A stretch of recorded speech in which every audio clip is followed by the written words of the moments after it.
Hello guys, on our next user group meetup, on our July user group meetup about PowerShell DSC Present and Future. I will shortly introduce myself. Who am I? I am Constantin Hager. I am a cloud solutions architect / PowerShell enthusiast at a company called COC AG. We are based in Germany, near Munich. And we are, cloud solution provider. We try to migrate customers to the cloud, for example. You can reach me on my Twitter handle and also on the Twitter handle for the user group. And you can also reach me on LinkedIn if you want. Just search for my name and I think you will find me. Yeah, what's the agenda of today? I will start with the basics of PowerShell DSC. So what is DSC? Why should we use it, and so on. Then we will cover the Azure Automation DSC.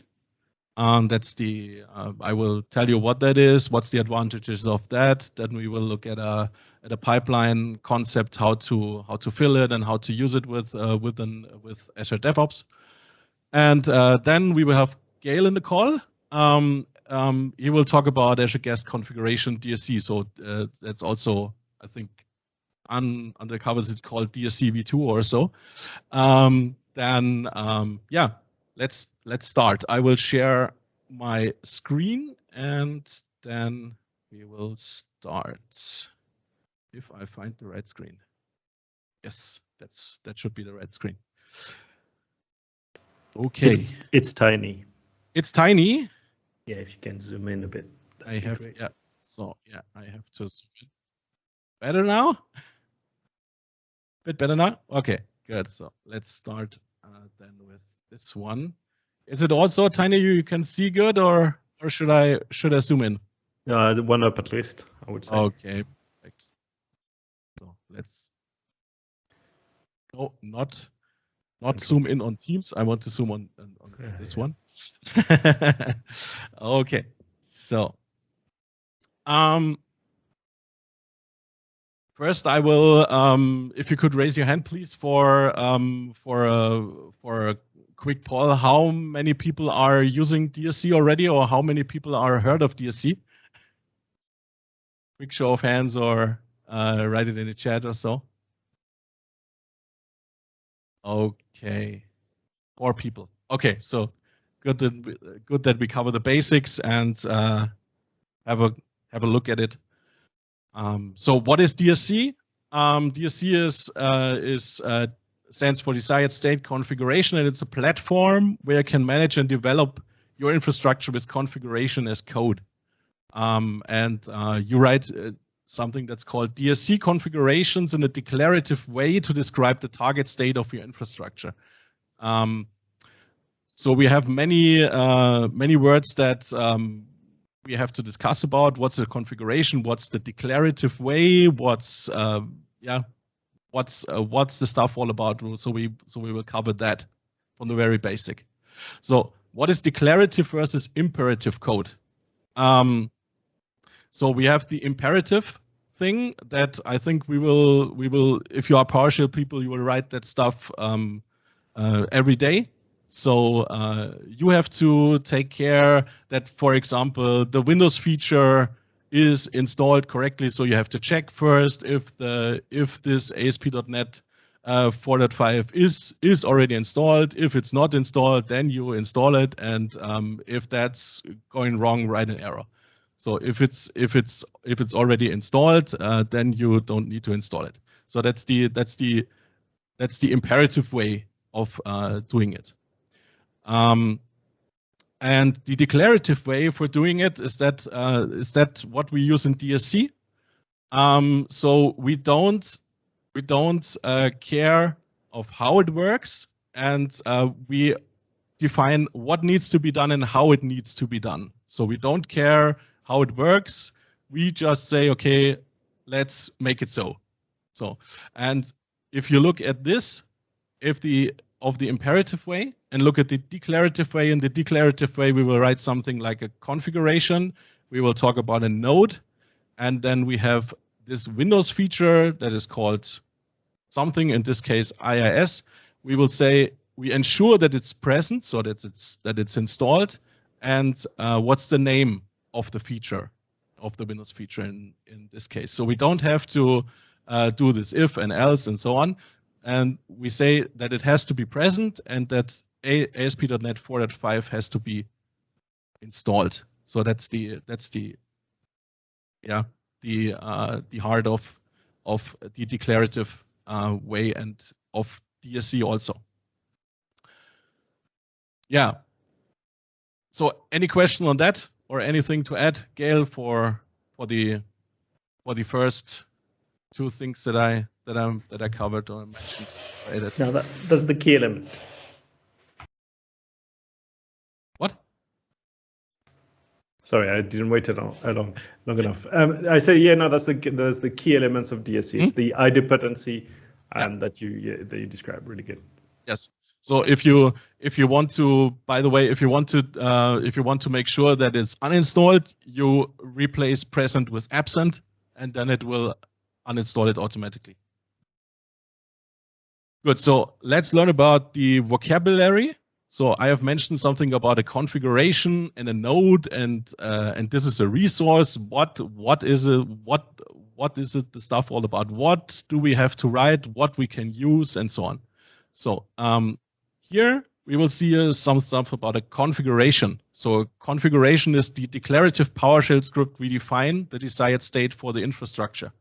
So the configurations calls the DSC resource to bring the system in the desired state. So it's called the make it so engine. So Jeffrey Snow always talks about the make it so engine. They get compiled into a MOF, into a managed object format file. So the present DSC will do it. Let's see what the next DSC will do. I think Jason or so. And the MOF file is executed by the LCM. So what's the LCM? We will talk about the LCM later. So you have to write the configuration. You compile the configuration. How to do it, we have to look at it later. And the LCM executes the configuration, looks what's the state of the system that you want to execute the MOF against. If there is something like a configuration drift, then the LCM brings the system in the state that the MOF provides. Yeah, the next thing is that we will talk about a resource. The resource that contains the code that put and keeps the target of configuration in the specified state. Resources are PowerShell modules with a specific file structure. So somebody else has to take care of all the imperative programming in that resource. So we will consume the resource only. And every resource has 3 functions or methods. So you can write a DSC config in as a class or as functions. And you always have to have a get, a set, and a test. The test has, I think, return always a Boolean value, so always true and false. So if the LCM tests the configuration, he calls the resource, okay, is the resource okay? If it's true, then he will do nothing. If it's false, then okay, I have some work to do. I will bring that into the desired state. Then we have a set. The set is called if the test returns false. So the set cares about the stuff that we have to do, for example, install a Windows feature or set up an Active Directory or so on. And the get, I think it's only for reporting or for information purposes. So you have to return some useful information to the reporting system or so. So that's a resource, and then the last, no, not the last thing. One of the main things that we have to talk about in the DSC in the present is the LCM, the Local Configuration Manager. So this is the core of PowerShell DSC. So without the LCM, the PowerShell DSC does not work. The main advantage is that is installed on every system that has PowerShell 4 and above installed. So we will talk from Windows Server 2012, 12R2 to Windows Server 2019, and I think 2021 will have it also. It executes the MOF files and brings the infrastructure in its desired state. If the infrastructure is not in the desired state, the LCM will trigger the last known configuration and put the system back in the desired state. So we talked about this earlier when I said the configuration drift. That is called the configuration drift if the system is not in the desired state. You can configure the LCM. So we have a commandlet for that. That's called get DSC Local Configuration Manager. So I have there, I think, a Windows 10 installed, but I also have that. No, a Windows 11 installed, but I think I will also have that. Make it bigger, yes. Please. What? Make it bigger, please. Sorry. So yeah. Oh no. Yeah. I have to start it as an administrator, so it doesn't work if I have started as an administrator. Which is a good opportunity to explain that this is a service running as a system. That's why you need to be elevated. Yes. Get DSC Local Configuration Manager. So here you see all the properties that the DSC Local Configuration Manager has. So we will talk about some of that properties, but I will explain some of them. So we have the action after reboot. So if a DSC configuration needs a reboot, so for example, if you do some kind of domain controller installation or so, you have to reboot the system. So if you set that to continue configuration, then the DSC configuration will continue after reboot. So you can set it in other states. Then we will see if you have here a certificate ID. So if you have we will talk about it later. If you have a pull server, for example, that is not Azure Automation DSC, you have to, at least in a production environment, you have to encrypt your MOF files, because in the MOF files there can be credentials in clear text, and it's a good practice to do that in production to encrypt your MOF with a certificate and to make the LCM understand this configuration. You have to provide it with a certificate ID that you have to install the certificate on every node and provide the local configuration manager with a certificate ID that he can encrypt the MOF files. What do we have here? The configuration mode, apply and monitor. He will apply and monitor. You can also set it to apply and autocorrect. So if a configuration drift is detected and you have apply and autocorrect, he will autocorrect it. And here in this state, he will only say, okay, we have a drift, and apply it and say we have a drift. He will look every 15 minutes over the MOF that he has at the moment, and rerun it and look. Okay, if I'm in the current state, okay, everything is fine, and if it's not, then he will then he will autocorrect it. What's another thing? I don't think that we have to reboot node if needed. You can set that to true. Also, if you want that, and then we have also the refresh mode. At the moment, it's to push. We will talk about it later. That there is also a pull refresh mode. If you want to configure it, so if you want to change any values in this LCM, you have to call the commandlet set DSC Local Configuration Manager, and you have to write some kind of metamorph that is called. And I have a blog post here how to write that metamorph. So you have to write a configuration with what is it called? DSC Local Configuration Manager in as a, what's it called? No, not as a property, as an attribute, I think is it called. And then you can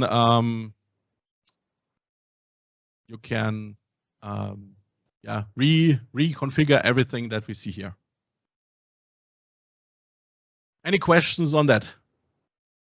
Anything to add? Anything unclear? There was a message I've missed. Can the moth be encrypted when using to modify Office 365 settings? Can the moth be encrypted when using to modify Office 365 settings? So you, I don't know how to answer that because I don't understand the question correctly. I don't understand the question, right? Me neither. Like when using the Microsoft 365 DSC commandlet. So it depends how you're using it, and because if I remember correctly, the Office 365 work the community is doing, there's different elements to it. So if you want to create a configuration and you want to using Office 365 and then you compile the moth, then yes, you can encrypt it. The question is then what is going to apply it? That's the question I would have.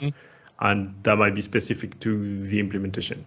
But I guess the rest, Constantin is going to cover it anyway. So I hope. I hope so. If anything is missing or you have any questions, then you can ask us. So thank you. So the next big topic is, I think the most problematic one. It's about configuration data. So in DSC, you normally, if you have a big production environment, you do not have only one node to configure. So a node is, for example, a virtual machine or so. So you have some environments, dev, test, prod. You have some settings that will only apply for one role, and so on and so on. And that's very, very difficult. So I show you a small configuration. So a small configuration data.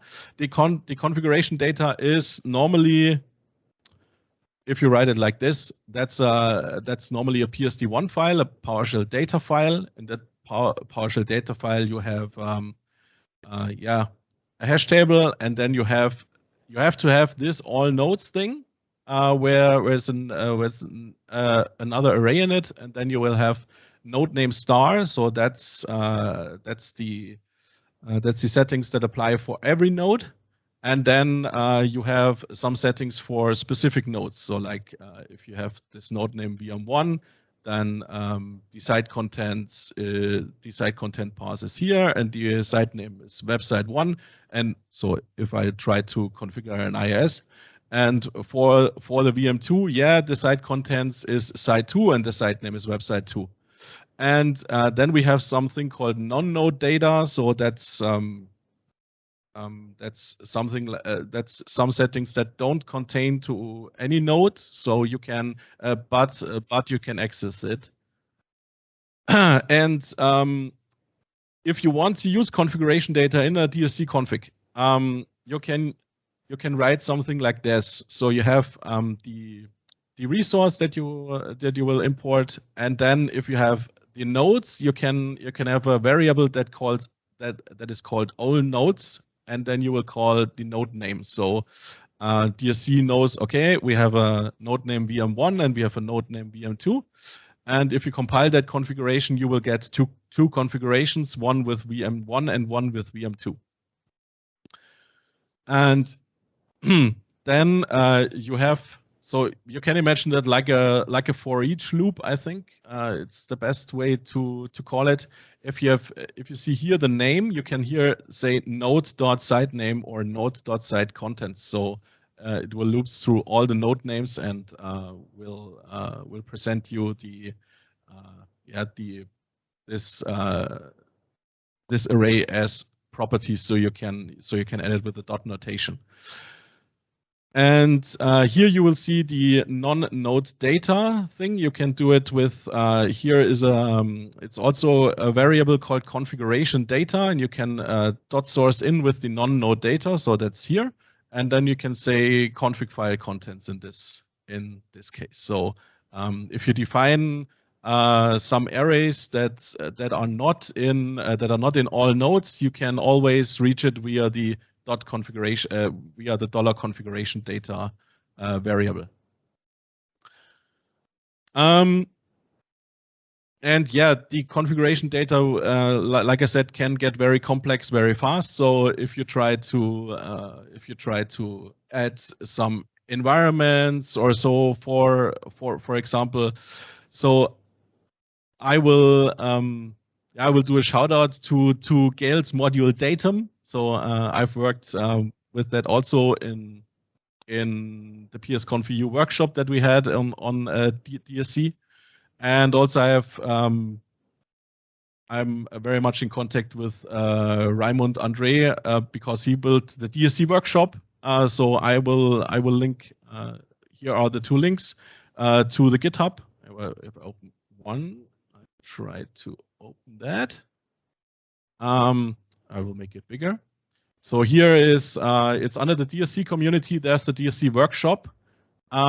This is a blueprint for projects utilizing DSC. So it's using under the covers a data module. And yeah, you can, it's like a workshop. So you can do it from first to, yeah.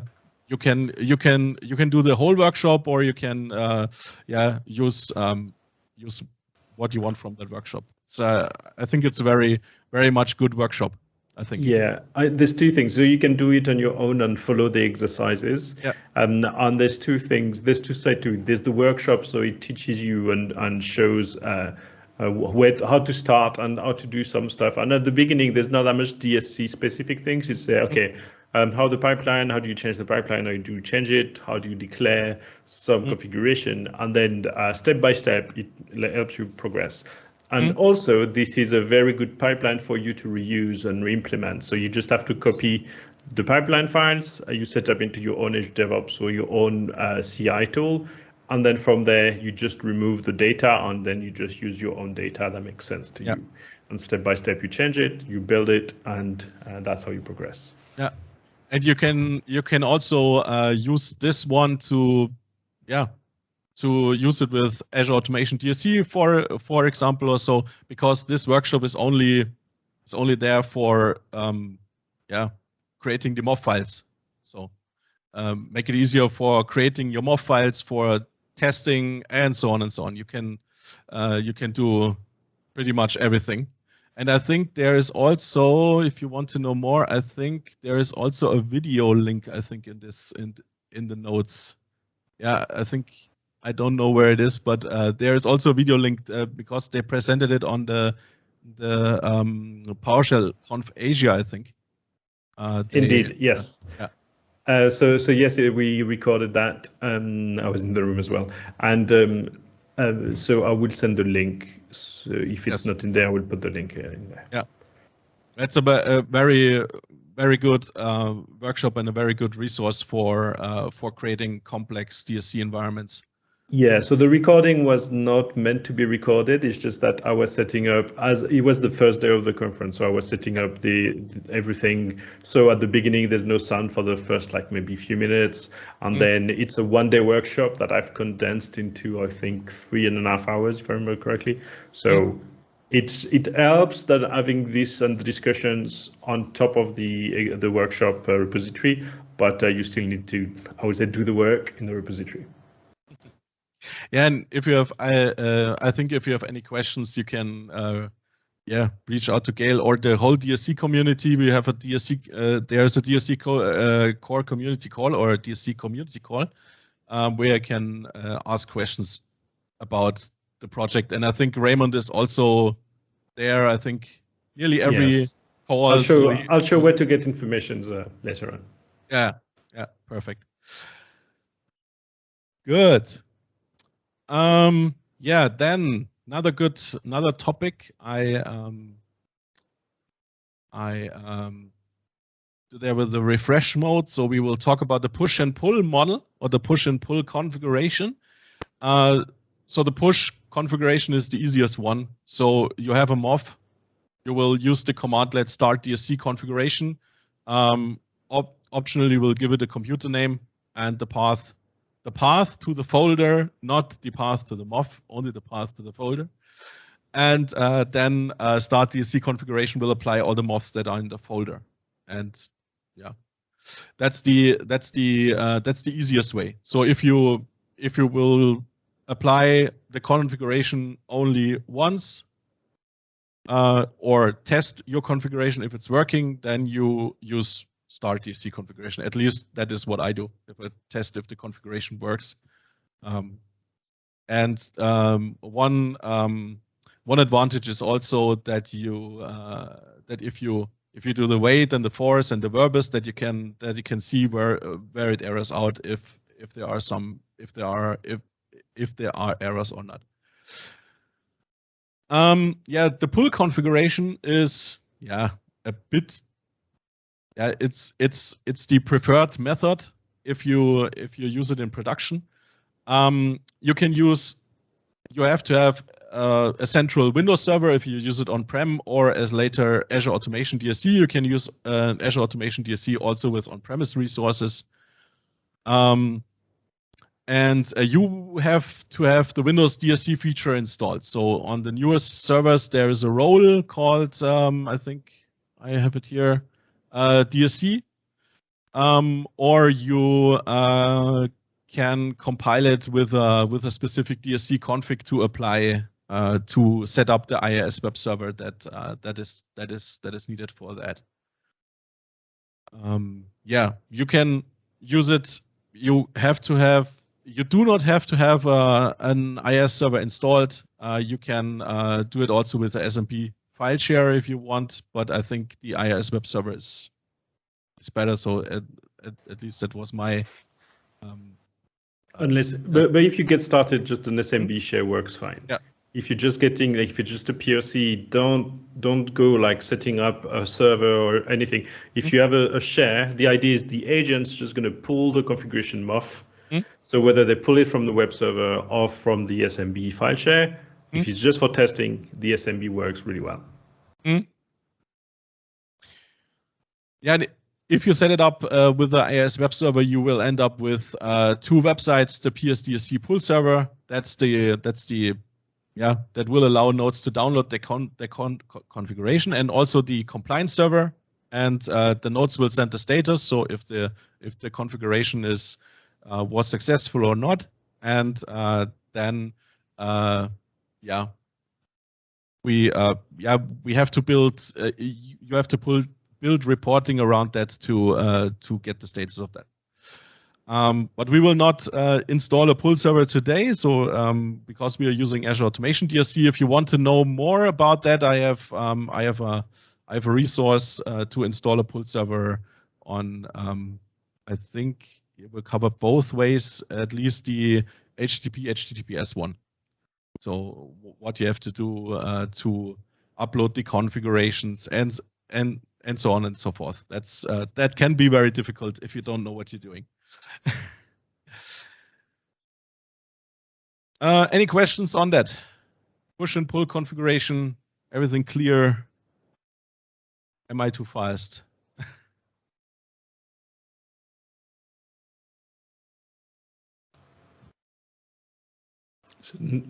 Sorry, no questions so far. There's one which was, is there a group focused on M365 DSC? Yes, I think, and it's easier to go around the repository of M365 DSC, and then you can ask around over there, and they can tell you where they hang up. there also a reverse DSC? I don't know.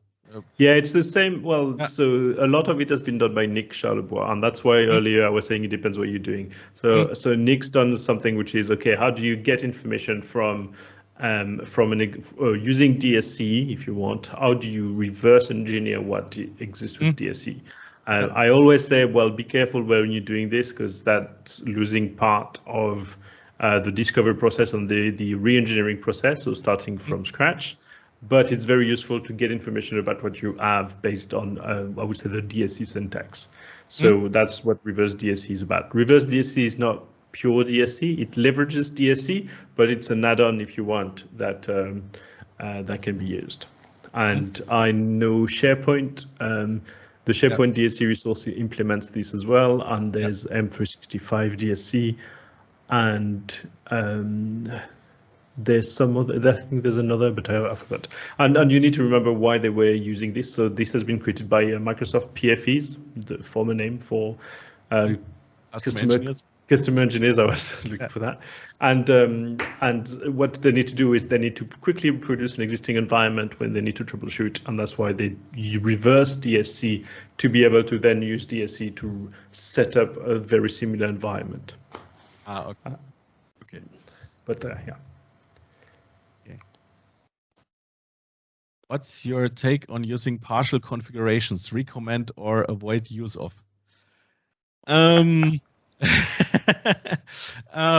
So I've never dealt with. I have never done partial configurations because I read so much on the internet that you don't have to do that's not so good to do partial configurations.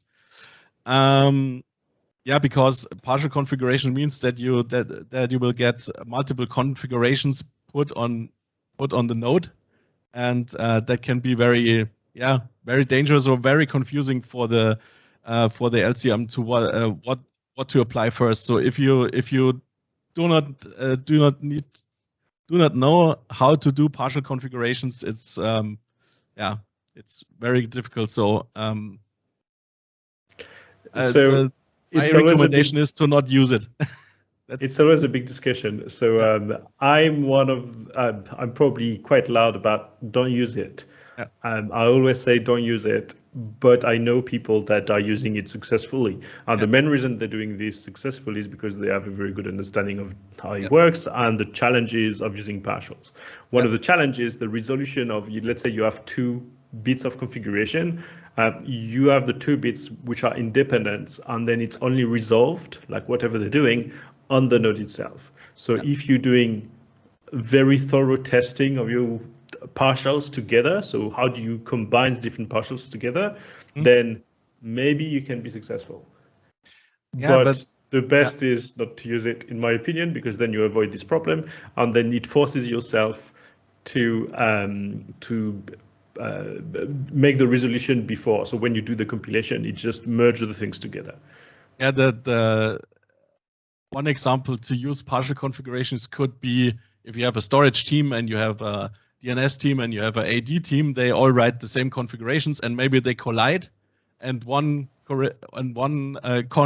configuration will override the other configurations, and then what's the right state for the node? So that's one thing that can go wrong with partial configurations if you don't know what you're doing. And that's typically the problem with partial configurations is people trying, and that's also why people have been requesting it to Microsoft. People trying to separate, the duties between one team or another, and then basically, I write this bit, and the other team write the other bit, and then this is not a problem, but in the end, when you manage an OS or you manage a system, you have to talk, you have to make sure you work together, and that's why you need to make sure that this is done together before it gets deployed and then tested before it gets deployed to the machine. Yeah. If you talk to Bartek, he will tell you the. I was thinking the people successful. I was thinking of Bartek and Danielle because they work together. Yes, that's I think the only example that I know that is that they use partial, but I don't know any other guys that use partial configurations successfully. Successfully, yes. But yes, and I think they presented at PSConf EU, so maybe there's videos you can find about this as well if you go back a bit in time. Yeah.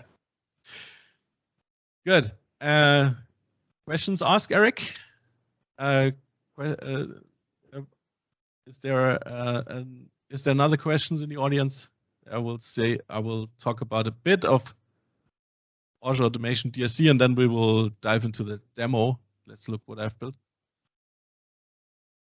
Okay, no questions. Yeah, let's talk about Azure Automation DSC. Azure Automation DSC, like it's a configuration management service.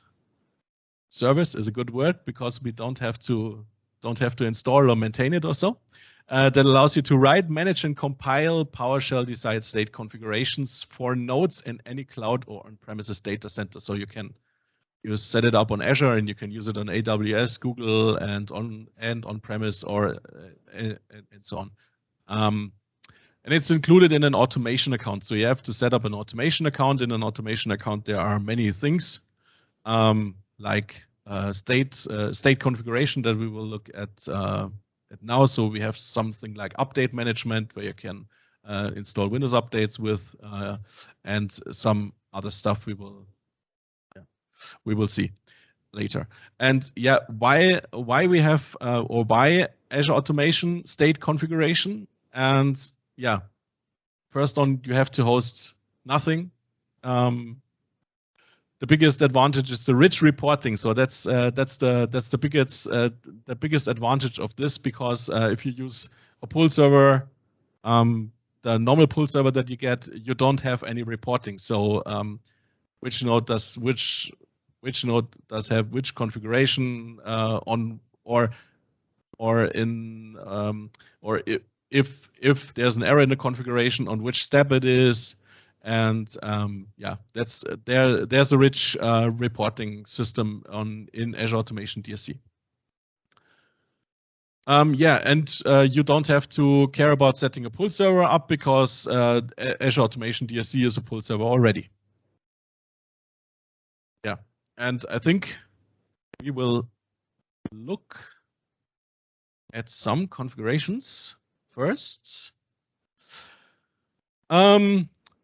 In my example, I installed an Azure VM and created a new domain controller. So no standard, yeah, we have to create a directory and create a file, and so that's not the demo that I wanted, because we've seen that so many times. So I created some configurations for yeah, creating a forest and creating a D controller, and also created another configuration for add a domain controller to an existing forest, so that where you see that where the difference is. First, we have to import the DSC resources for that, and I will get errors because I do not have the DSC resources locally on my computer. But if you look later at the pipeline, we will see that it doesn't, that we do not need to have the resources on a local computer. So if you are developing the configurations, it's good to have it, because you have IntelliSense on all the properties that you can use. That's a big advantage. But if you compile the configurations or configuration during a pipeline, you will then install the modules that you need to compile the configuration. Then you also have the node one. I wrote localhost. You can write your machine name. Later I will rename the configuration also, so can use what you want. So first, I install the Windows feature. I will install the Windows feature AD domain services. I will install the what's this? The AD domain services feature. I installed that. Why do I install it double? That's not so good. Then I install the RSAT AD PowerShell, and another concept is this depends on. So you can correct me, Gael, but in DSC, the configuration is not run as it's written here. So you have to tell DSC what configurations or in what order the configuration should run, and that you use the depends on. And you use this notation so that he knows, okay, Windows feature, that is the resources Windows feature, and there you have install AD domain services feature, so that this Windows feature knows that it has to run first this resource to do not break anything or so. So usually the LCM, so that the main thing is the LCM. Usually the LCM will follow a certain order, so it will make sense. But then if you have some dependencies and then you want to make sure, you probably should use depends on, because then it will enforce the right sequence. Because otherwise you may have some weird results because you forgot to put the depends on. Yes. Yeah. Then I will. So in Azure that's not the case, but if you have some on-premise resources where the storage team, I think, will add the disk later, we have a resource for wait for disk. So you can say, okay, let's wait for the disk ID, retry it 30 times, and let's check every 10 seconds if the disk is there with the ID. If it's there, create another volume for it, call it with disk ID, give it a drive letter, and depends it on wait for disk. Then we will check if there's a pending reboot, and depends it on the installed and the domain data volume, and then we will create a AD domain.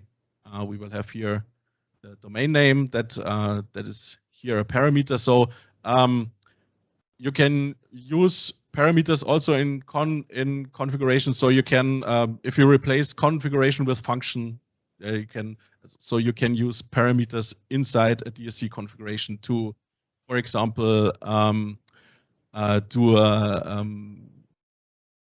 provide a credential for example, or for example the domain name. So you can parameterize your DSC configurations. And that is what I used here. I set a domain name. I said, okay, let's have a credential for the domain admin. Let's have a safe mode credential. Where's our database? Where's a log path? Where's a sysvol path? It depends on, so you have to have the ADDS installed first.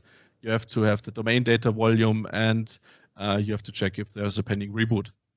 And of course, we have to have the forest mode.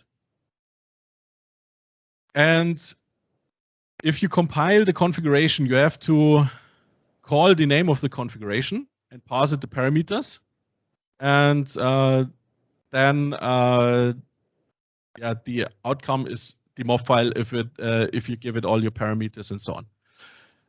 Also, I have to have a config PSD1, because that's if you don't know that, I have told you before that if you use credentials in our DSC configuration, the MOV file, have it in clear text. So DSC won't let you compile the configuration if you try to pass it a credential.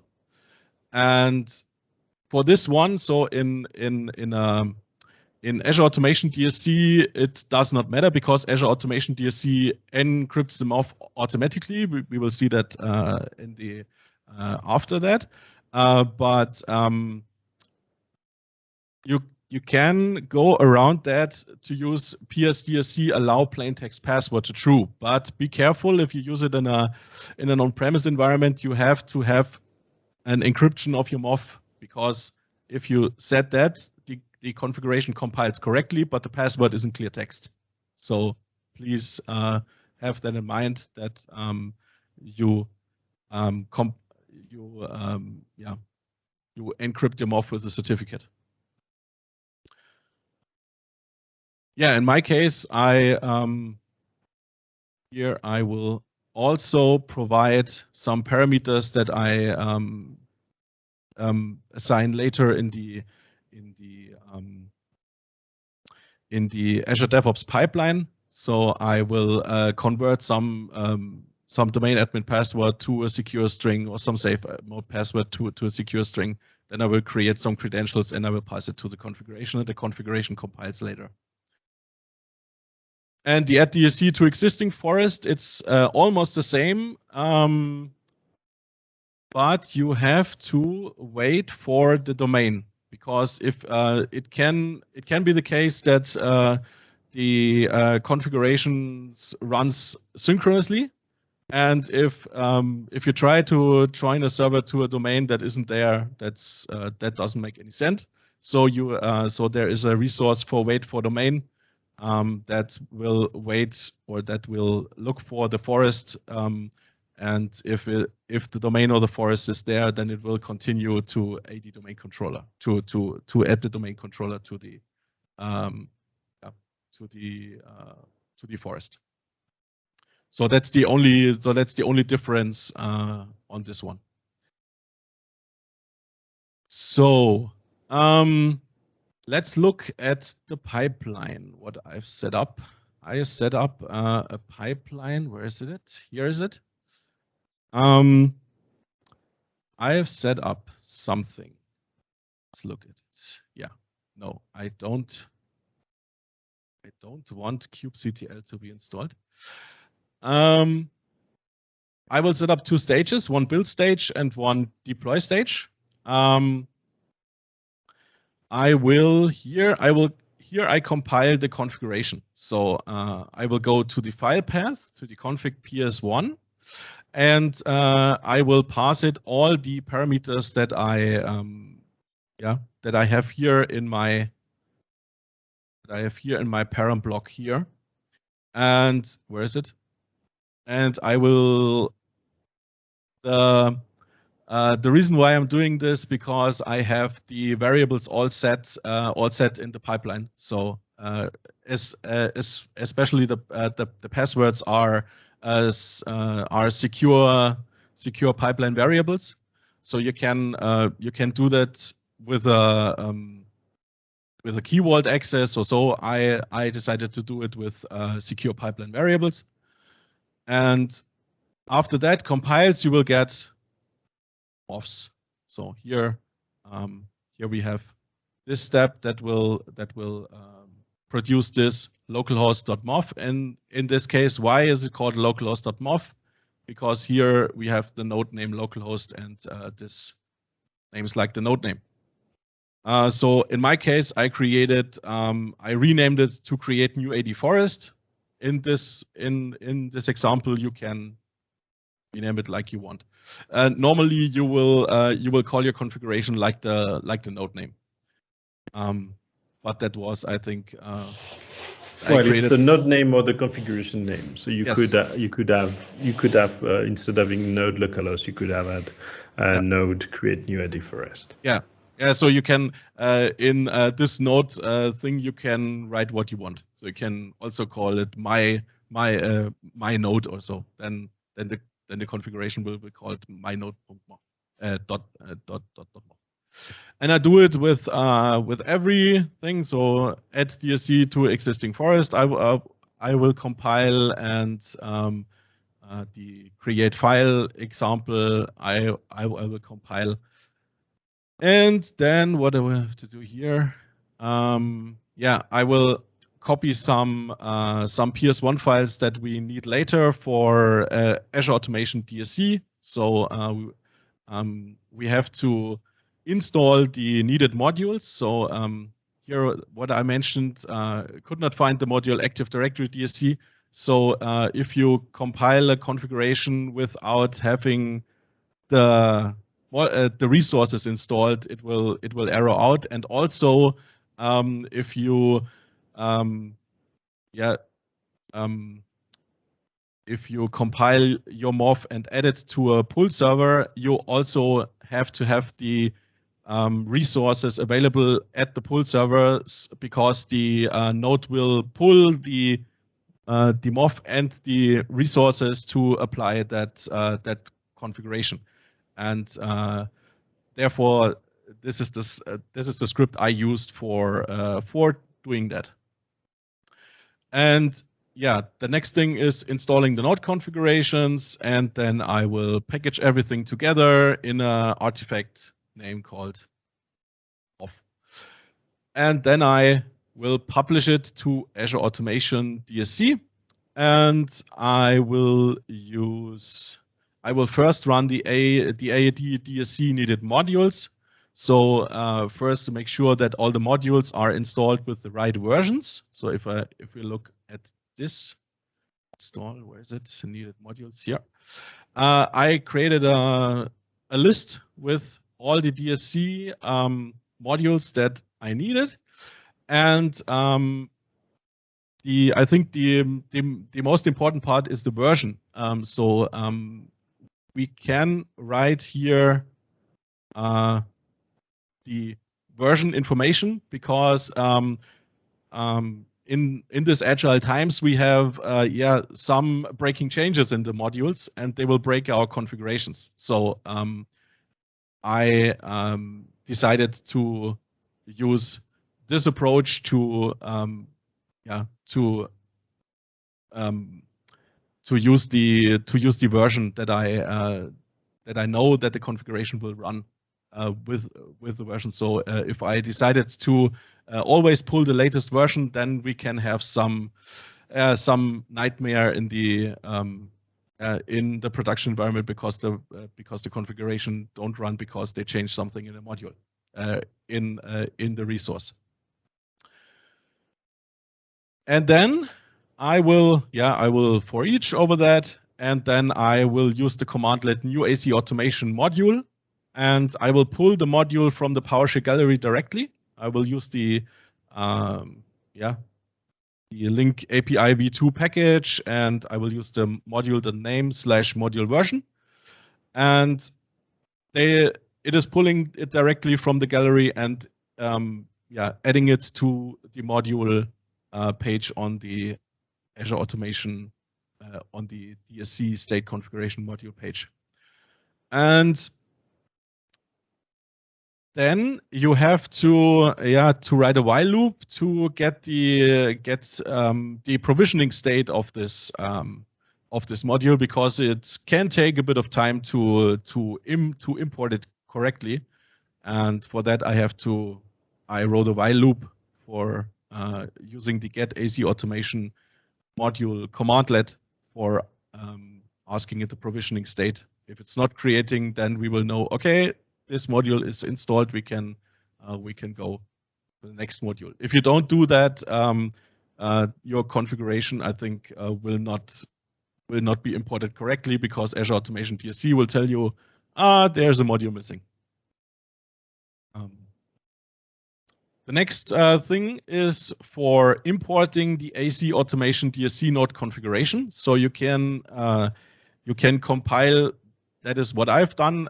You can compile the MOF upfront and import it into Azure Automation DSC, or you can import the PS1 file and compile it with Azure Automation DSC. But from my experience, that took very long, and sometimes it errors out if the service doesn't work correctly. So I compile my MOF upfront and import it then, and then I know, okay, everything is all right. And it's easier to reproduce locally when you do that way. Yes, yes. So you use the import AC Automation DSC node configuration, give it the automation account name, the resource group name, the configuration name, the path, and force it, and then everything is good to go. So that's it for the code part. Let's look at it in Azure DevOps. So if I do it here, I installed first the needed modules. So I will do install module. For example, what is it? Active Directory DSC. So I install the module on my build server, and then I will compile it. It looks like this one. So here you see a warning because I don't use the resource PS decide state configuration. I use the XPS decide state configuration, but yeah, you can ignore it for now. And then it will create a folder where the mof is inside, so the localhost mof. Then I will rename it, and then I will do the next one, and the next one, and the next one. Then I will copy some files around, and then at the end, I will get one artifact, and this artifact contains the mof files and the two PS1 files that I need for Azure Automation DSC. The next step is publish to Azure Automation DSC. So we download the artifact that we created earlier, and here you see how long it took to import a module into Azure Automation DSC. So it's definitely needed to create this while loop so that you can be safe that all modules are imported correctly. So we'll see here this one, then it's finished. Then you have to add the mofs here that will produce this return value. You see the creation time, the configuration name, and so on and so on. And that's it for the pipeline around adding mofs to Azure Automation DSC or compiling new mofs. Any questions on that? Just a quick summary of what you've done so far. Yeah. So if I understand that correctly, what you're doing is you write the configuration, you make sure you compile the configuration on the build agent, and then you grab all the dependencies those mofs requires, and you prepare the artifacts so that you can push everything to Azure Automation DSC, and then you upload that to Azure Automation DSC. Yes. So the compiled configurations are here. So and then we have these two scripts where we install the needed modules, and then we will install the node configurations that we have here. And we will do that with these steps here. So let's see how it looks in the Azure portal. So I will make that bigger. Oh, not so big. So I think, is it okay? You can see everything? Okay. So if you go to the automation account, here you have something like inventory or change tracking or update management. We will cover state configuration DSC. This looks like this. Here you have all the nodes that are registered, and here you have the configurations that are added. That's here you see the last modified date, and you can also take a look. You can compile it if you want, and yeah, here you see the nodes that are no, not the compilation top. No. Then you have the compiled configurations, and you have the gallery. So there is also a gallery out there where you can, for example, Michael Green wrote a domain controller config. So you can leverage this gallery also and click on it and say import, and then you can reuse some DSC configurations that are in the PowerShell gallery. Yeah. Where do I see the modules? The modules, where is it? Here. You go on the shared resources, and then here you see the modules. There are some modules already pre-installed, but for example, Azure Active Directory DSC or computer management DSC was there, but with an older version, with a much older version. And yeah, storage DSC and so on. So you have to have these modules. This is what I have done with this step here. So add needed DSC modules. This is the graphical view for this one. So you can, if the pipeline ran, you can see that the status will first will be importing, and if the status is available, then the while loop ends also. You can add modules also from the gallery. So you can say browse gallery, and you can yeah, you can search, for example, what's a good one? Yeah, it's do networking DSC, and then you can import it. So that's the graphical way of importing configurations from the gallery. So, or you can add your own module if you want that also. But I think it's better if you use it in a pipeline to control what modules in what version are installed in the Azure Automation account. And the last thing is we have to tell our node to use this configuration. So we have to onboard it to that pull server. In a traditional pull server, that is what we are. That's how Azure Automation works. Also, we have to know the address of the pull server. In an HTTP or HTTPS pull server, you have to have the address, and you have something like a secret that the pull server knows. Okay, I can trust you, so I will add you. And this is what we can do in Azure. If we look at the virtual machine that I assigned with it, you can use something like extensions. I think if you're aware what's happening in Azure, especially with virtual machines, that you have extensions, very much extensions, and one extension is the Microsoft PowerShell.DSC extension, and in this extension you can tell the virtual machine that it has to talk with a pull server. So you with a DSC extension you can do the push mode. So you can say, okay, here's my zip file that I created, and the DSC extension will send it to the LCM, I think, and apply it. Or you can configure the DSC extension to say, okay, I have an Azure Automation DSC that acts like a pull server, and I want to register it like so. That is what you can do with the Microsoft PowerShell.DSC extension for a virtual machine.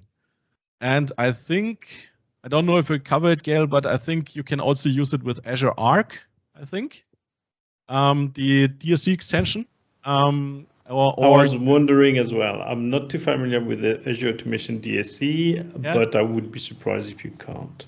I'll search that one. Yeah, but I think it uses the same extension, I think. So I think you can do that with Azure Arc enabled devices. If you don't have Azure Arc enabled devices, you can do it. I think you have to install an on-premise device. I think you have to install the what is it called? You have to install the monitoring agent, I think, on a on-premise node, and then you can onboard it to Azure Automation, and you can leverage it.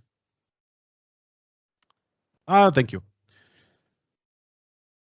Also, you have to pay for on-premises DSC on-premises VMs that are onboarded to Azure Automation DSC. If you have Azure workloads, they cost nothing. Just for people who may not know what Azure Arc is, let's say if you run a vSphere environment and you have VMs on vSphere, this is completely not Microsoft, right? But you can still manage those VMs through what is called the Azure control plane. Mm-hmm. And then it will project those VMs on VMware. And then from those vSphere environments, it will project into Azure, and then everything that Constantin has been showing you would be the same for your VMs running on VMware. So that's what Azure Arc enables you to do. And I'm saying VMware because that's one of the most common virtualization platform, but it could be something else. It could be a tin running on your data center. That would be the same way. Yeah, and also you mentioned the Azure control plane, so you also can apply policies and all that good stuff that Azure gives you. You can manage everything through this portal. So in the virtual machine view, you will also see your Arc enabled devices and so on and so on. So, but that's not the topic for today. So, but thank you for explaining it. So let's have a look. What does it look like in code to onboard a VM to Azure Automation DSC? So I have everything in Terraform, so I will show you what this is, what you need. So you have to in Terraform, everything is a resource. Also, you have to have the Azure RM virtual machine extensions. Don't look at the name. I did a mistake there. The thing you have to look at is that what's in the body. You give it a name that's also Terraform specific. You say, okay, that is tied to this virtual machine. And then it will get serious. So we have to use the publisher Microsoft PowerShell. It's the type DSC. It's a type handler version of 2.75. You will upgrade to minor. You will upgrade the minor version if there's a new one. And then you have this thing that's also you will also see that in an ARM template. That's the protected settings and the settings. In the protected settings, you will get your registration key. So that's the secret that I talked about earlier. That's the registration key, and you will get that from your pool server. I don't know. I think you can't see it in the portal. I think you have to use PowerShell for retrieving the registration key. I think. I don't know. I haven't seen it. So in Terraform, I will use I will query the Azure Automation DSC account and get the primary key on that. And in the settings, you have to say, okay, I will use the registration key that comes out of the private settings and the registration key private. That's of type PS credential. Then you have something called the registration URL. That is what I told you earlier. That's the public the public address of your Azure Automation DSC endpoint that you created. Then you will give it the node configuration name. So that's one other key thing. We have the create new AD forest that we created earlier. So we tell the node, okay, apply this configuration. Then we can apply three other things to configure the LCM. So we do the configuration mode apply and autocorrect. That's what I've did. Reboot node if needed. So if you install a domain controller, so you have to reboot. If you do not set it to reboot if needed, it will never reboot. And action after reboot, continue configuration. So that's the only three things I found that can be configured through the DSC extension. Yeah, and then you will give it some text if you want. But that is the key thing if you want to onboard a machine through an ARM template, or in my case a Terraform configuration to onboard it and tell it what configuration to use. And it takes a bit of time to make the node show up in Azure Automation DSC, and it takes a bit longer to get the state. But if you look here, you see the reporting that I was talking about. You see here, okay, how much are failed, how much are pending, how much are in progress. In this thing, I will see here the node that's called DC. It's the status compliant, what node configuration, when was it last seen, and what version, I think, of the what version is it. If you drill down in it further, you will see, okay, how many runs of this node configuration has the node has the node done. You see the registration time. I registered it on the 19th of June.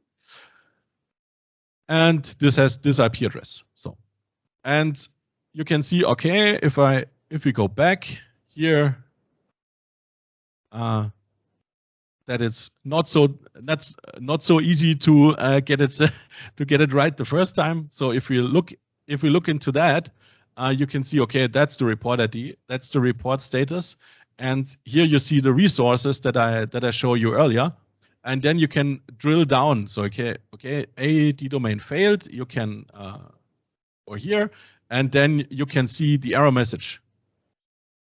You can also see it on the node, but here you can see the error message. That's a bit strange that it's not that it's not scrolling. But if you go here in this case, it was the folder on disk E does not refer to a valid hard disk. So I made some mistake to name the drive incorrectly. So that's one of the big advantages of this service, that you have this reporting. So if you do not have this reporting, you have to go, I think, on the node and look what is wrong on the node, or do some jiu-jitsu with the report server and get the statuses out of there. So you can do that, but it's I think with Azure Automation DSC, it's very good that you have a graphical way, and you can also query the messages via PowerShell. So that's also good stuff. If you can view the raw report here. If you are interested in the raw report, you can see what it's what the node returns to the service, and you can export it and as a JSON object, and you can then format it right with VS Code for example, and read through the raw report if you want. If you look at a compliant configuration, you see, okay, everything is green, and you here see also the depends on and so on, and how long this thing ran.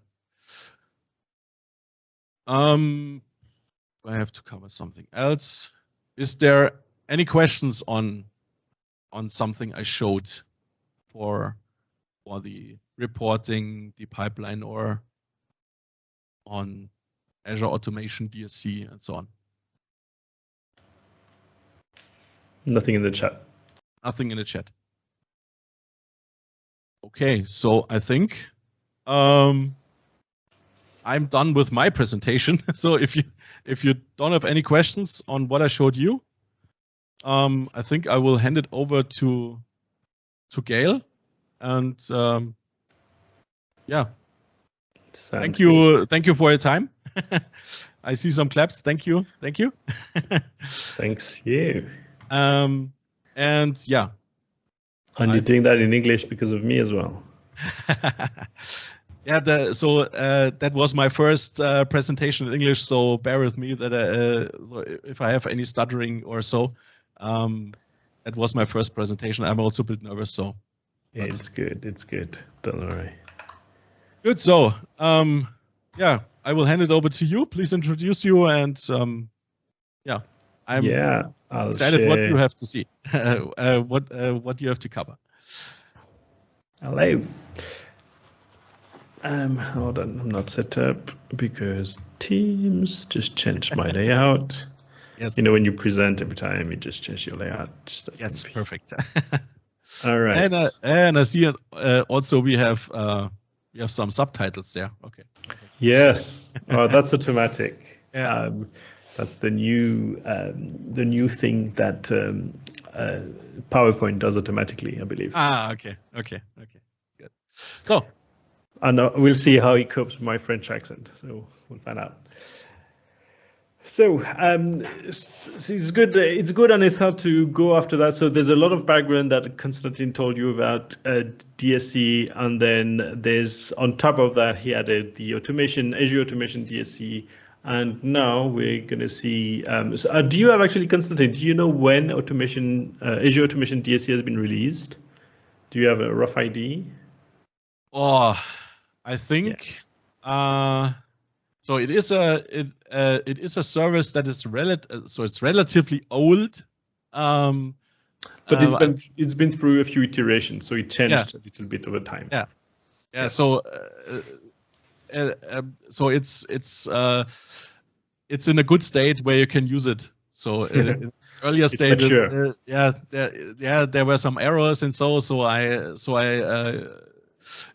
went away from this service, and if I want to have some pull server, I created my own, but I revisited maybe 2 or 3 months ago, and it's pretty rock solid now. So yes. So just to give a more context, that what you've seen is based on what's called the WMF, so the Windows Management Framework 5.1. So when you say PowerShell 5.1, and actually PowerShell is part of the WMF 5.1, and that includes the LCM, that includes PowerShell 5.1, and that includes some other bits in there.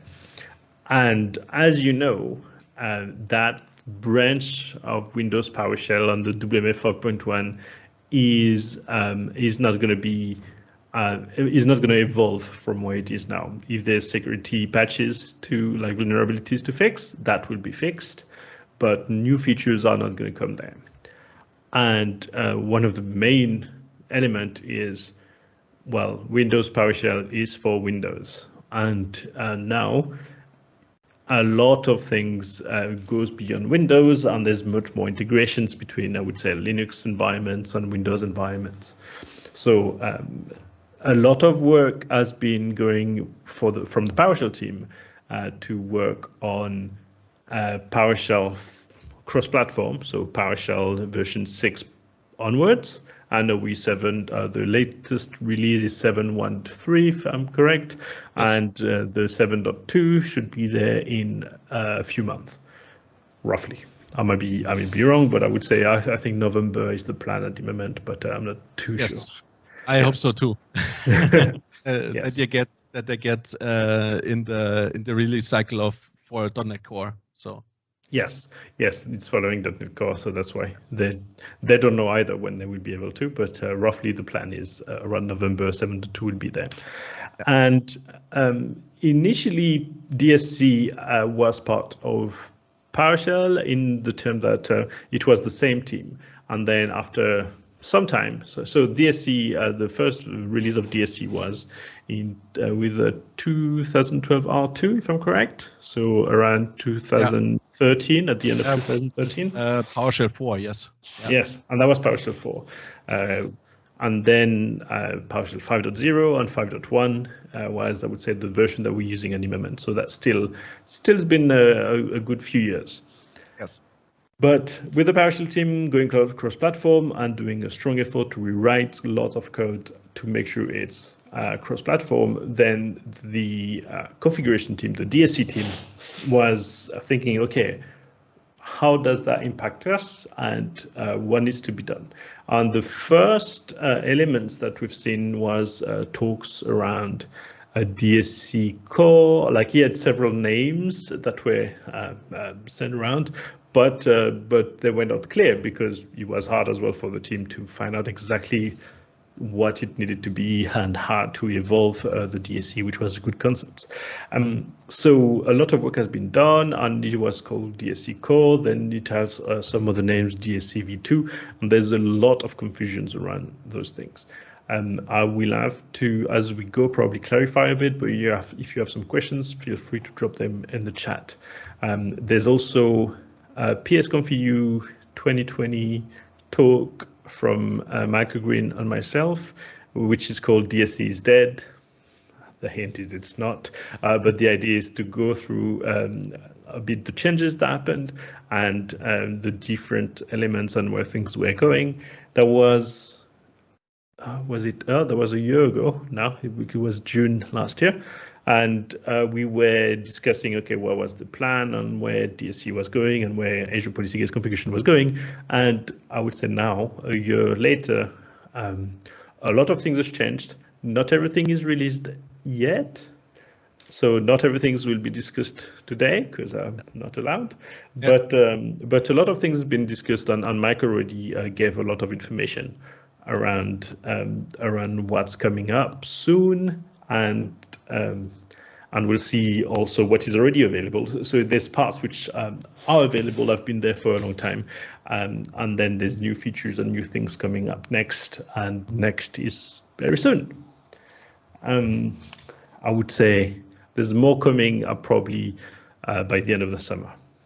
Yeah. But, can you give a short summarization why people think DSC is dead?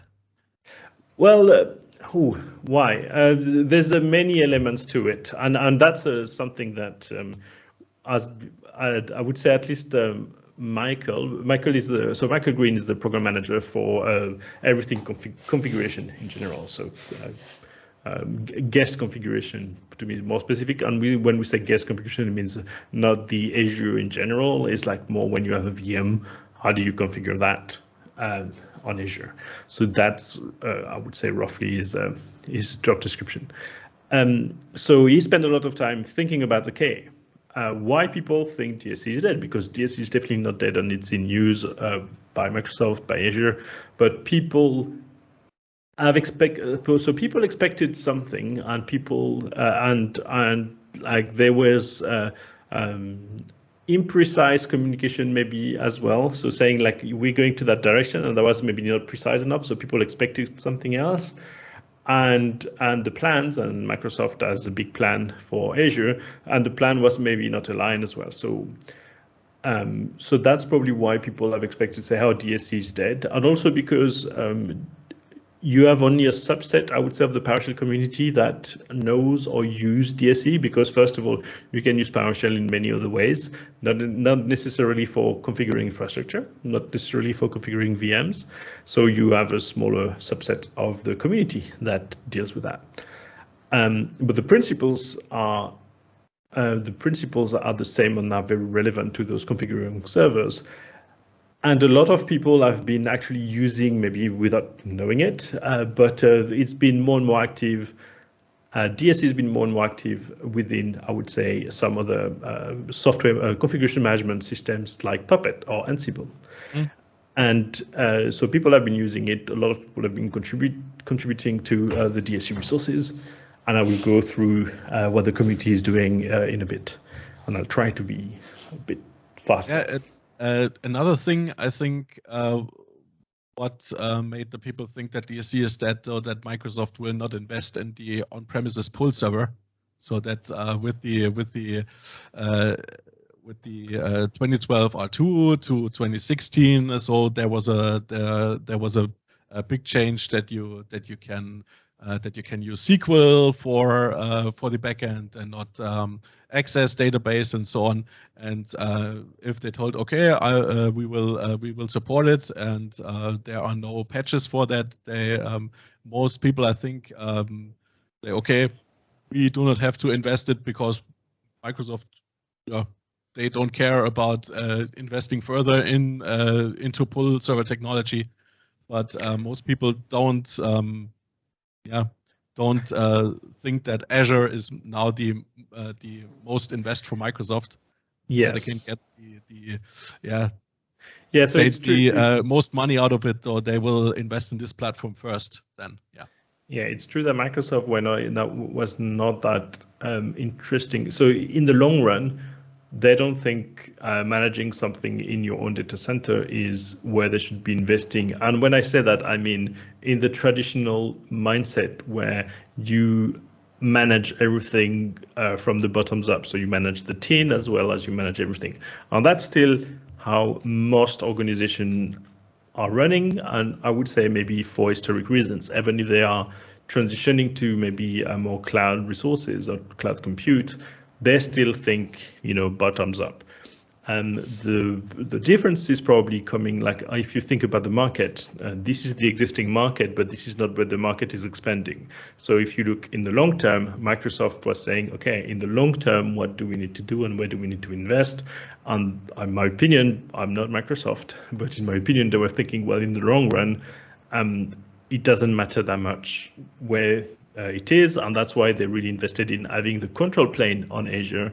But then they invested a lot with Azure Arc and the other services to make sure that even if the control plane is on Azure, wherever you want to have your resources, whether it's the traditional resources that you manage on your VMs, on your vSphere environment or something, or maybe it's another cloud, or maybe it's another service provider, whatever, wherever your resources are, we want to manage them.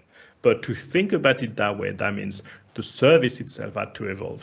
And from the DSC and the Azure Automation DSC service point of view, it's a different mindset. Yeah. And if you think about a pull server that DSC was built with in the Windows era, so that means WMF 5.1 with the LCM, with these things, that is very tied to Windows. So it's Windows only. That's the first drawback. And it doesn't work in the same way that if you have a cloud scale management system, it's much more complicated. It's not because you run your pull server on a single instance SQL server that you have the same thing as you would have in a cloud. So then if you say, okay, you want to enable your customers, so Microsoft customers, to manage at scale, then you can't just let them install, their database and then tweak the database. Like you can, it would be good to enable this scenario, but it's not where they wanted to invest the time and effort. And this is not where they have been investing the time and effort. Because there was, as I said, like the initial one was really tied to Windows. No, the new one that we will discuss is not anymore. And that enables a lot of new scenarios, or like that broadens the use case in some ways, but that means also the service itself needs to be thought for this type of scale. So you can manage your VMs through Azure Arc. You can manage your VMs on your VMware server, on your TIN, or on another cloud that is not Microsoft Azure.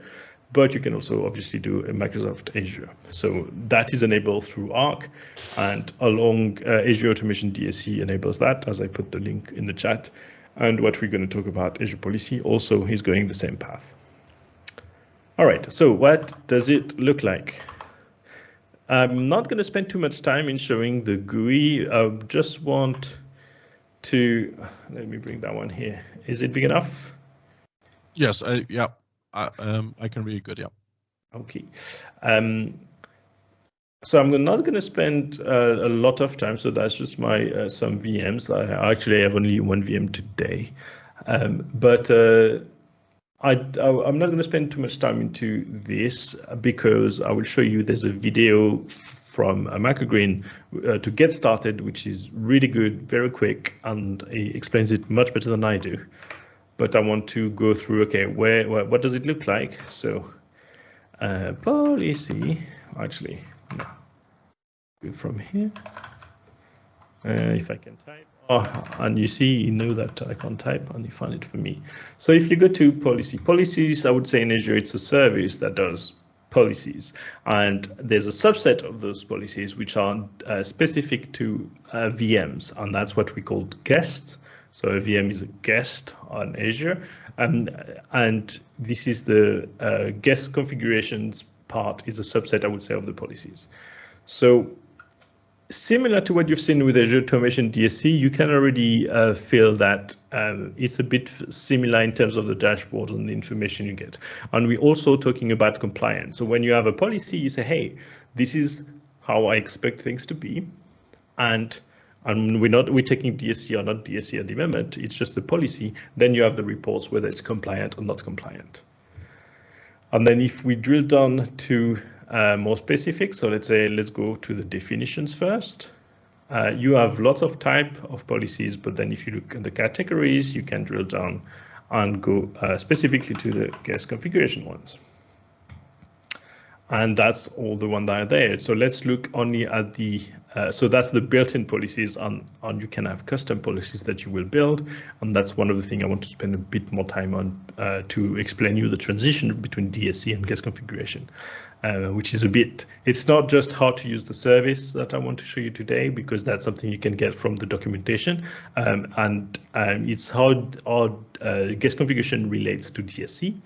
And what is the new things, I would say maybe a bit lower level, because we are PowerShell people after all, so we can understand these things. And but the principles, and if you look at the graphical interfaces you can see here, you can see what I already have. You can see they already scoped to my resource group, so manual UKs. That's my resource group. And then it's not the one I wanted to see, I think. My assignments. Okay, no, I wanted to see the compliance. Sorry. And these ones, as an example, this one you see it's not compliant. I haven't had time to fix them, but I wanted to show you so that was compliant. Okay, so some of them are compliant, some of them are not compliant. This is just the prerequisites for guest configuration, but the same principle applies. I can go back to my policies. And yeah, what's really cool about that is that you have everything in one place. So with Azure policy, you can configure Azure, for example, yeah, I will only deploy to that region, or I only want to deploy this virtual machines queues. And the good thing is that with Azure Guest Configuration, we can now go into the machine and ask it for a status and retrieve everything in the same portal. So that's, I think, big advantage of these guest configuration policies. Yes, and the idea there is you govern the cloud, and you can let other people, creating VMs and things like this, or creating, I don't know, resource groups and things like this, but you can restrict how they're doing it, and that's what the policy is about. You can have a policy saying, I'm letting them doing changes, I would say, into my resource group, but they need to comply with this policy. And then these kind of policies that they need to be governed by will constrain how they can do it, and then it can go down to the OS configuration, and that's why guest configuration is about. Yes. So OS or application, or let's say you want to make sure there's a specific local admin setup or no local admin, on these groups, and that's the kind of things you can do with the guest configuration policy. So the similar things you were doing with DSC, you don't have to do everything yourself now. You can use the guest configuration policy to, first of all, audit what's going on, maybe constrain, and maybe another time you can remediate that. And the idea is, at the moment, I think I can say it now because I think Michael said it in other talks. The set, so the remediation part, when you use DSC for set, that is not yet available, but hopefully it will be at some point in the future.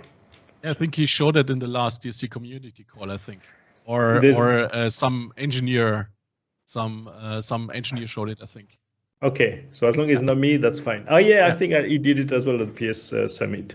Yes. Yes. So yeah. So yes. That's also on YouTube, so you can find this presentation. So yes, this is coming up. How you can you remediate something which is not compliant. So let's say you have.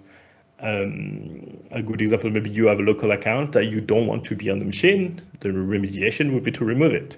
So currently it's only doing the audit, the policy that you can use as of today. You can only audit, but then soon, you will be able to remediate that still using DSC, the set method that Constantin showed us earlier today. All right, so that's very quickly. I just wanted to show you very quickly the graphical user interface that you would see in Azure. It's the same. That's a great thing. Everything looks the same in Azure. You have the same thing at the same place. This is just about the policy. If you understand the concepts, you will be familiar with how it looks like, and you will be able to find more information. So another thing I wanted to show you at the moment, it's just the shortcut if you are looking for the documentation, aka.ms/gcpol for guest configuration policy, and that will send you to the documentation there, and that's a good place to start as well. All right, so that being said, maybe I'll go back to my slide very quickly. If you have any question on what the service does, and if something was clear, feel free to unmute and tell me, or drop that on the chat. Any questions? I haven't been too deep yet. That's fine. So what is Azure Policy Guest Configuration? What a policy is made of? What is a policy made of? How does it look like? So I just showed you, I'm not going to go deeper than that. How does it look like when you're in the portal? That's used so that I'm not going to go too much with the service. I want to show you about the package. So that's why I want to spend some time. How do you offer a package? What is a package? I will cover that. And how do you test a package?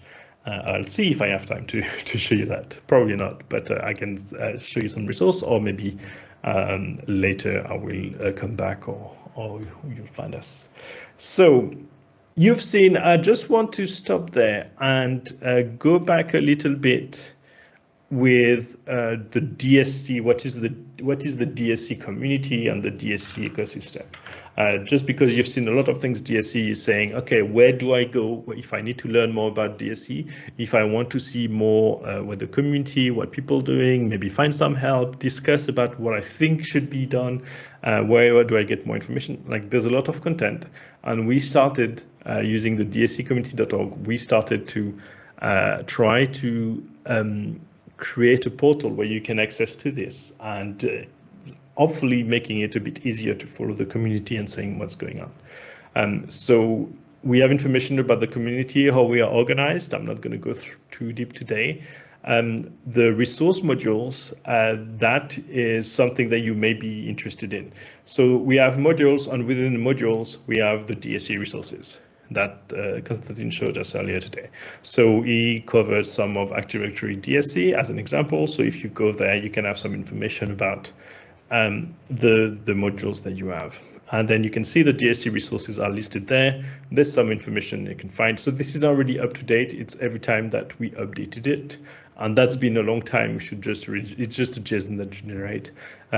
We would love if someone would make it more dynamic for us. It's just a Hugo module, but at the moment, this is what we have. And it's still a lot of information that you can access like this. You can directly go, if you click on it, you can directly go to the repository, which is in GitHub, Active Directory DSC, and then you have lots more information in there. And if you look at sources and examples, you would have examples of the DSC resources. As an example, this is one example that you can have of a configuration. So you see, that's what Constantin showed you earlier. You can have a configuration like this. And then it tells you how you can use this and import, and that's to compile a MOF if you want to have a MOF from there that you can use in either Azure Automation DSC in a push mode or your own pull server. So back here, and then you can see the different resources that we have. There's a fair few. You probably need to browse a little bit. Some of them may not be that much in use anymore, like Firefox 1, as an example. It hasn't been updated in a long time, but lots of things are there, and it's a good information if you're not too sure and you want to search for something. I don't know. I want something about a user, maybe. Oh no, that's in. So that's why you see some of the things are not like the research could be better. Again, we're looking for help, but I can tell you, let's say, time zone things, and then some of the things that you can have. Another one is PS desired state configuration. That's another popular module, and there's remote file if you need to download the file and make sure it's present on the machine, X-user, things like this. So that's where you can discover and always look back at this project. And if you're not too sure, if you want to have a different view, you just want to be in GitHub, go at the root of the DSC community organization, and then you have all the repositories there, and you can see there's a fair few. There's a fair few. You see, and some have been updated not that long ago. So, and we were discussing SharePoint DSC earlier. You see that one is also very active. So the actually the one which is not there because they are, I would say, their own community is M365 DSC, I think. I'm afraid no, it's under Microsoft, I think, or Azure. I can't remember. Should know. I should know.